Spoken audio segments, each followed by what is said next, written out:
Hey guys, welcome to Chart of the Week with Glassnode, where we run you through some of the most important charts in crypto market.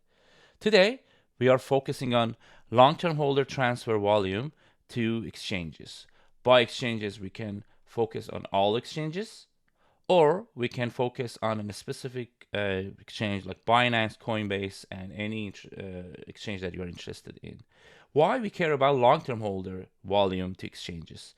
Because long-term holder are one of the specific cohorts of investors that are holding their coin more than 155 days, and their behavior is having a significant impact on inflection point formation in market, meaning their behavior has a greater contribution in creating the midterm to long-term tops and midterm to long-term lows in bear market and bull market.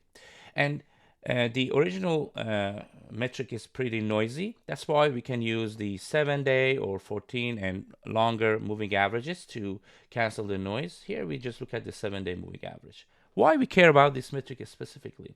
If you look at most of inflection points, local tops or local bottoms in the bear markets, depending where we are looking at, what regime is the main regime in the market. Every time this metric surging to high volume, there is a high chance that market will start to change its direction or at least slow down. For example, what happened in March 2024. Look what happened in the spike in the market in this metric, and market started to go sideways. Then back in October 2024, we had a price rally all the way to 100,000. This metric started to spike like all the way from October to mid-November. So this is telling us the long-term holder are reacting to the price by sending larger volume of coin to the exchanges. If you want to know if this large volume is mostly profit or loss, we can go look at different variation of this metric.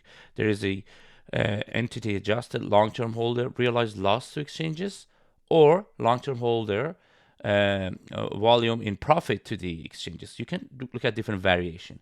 And if you look at the recent correction in the market, you could see the volume of long-term holder to exchanges. All exchanges has been rising since mid-April. So you could see starting from here, starting mid-April, long-term holders start to react to the market's rally, and it got the spike got even larger and larger as the price started to correct from 82,000.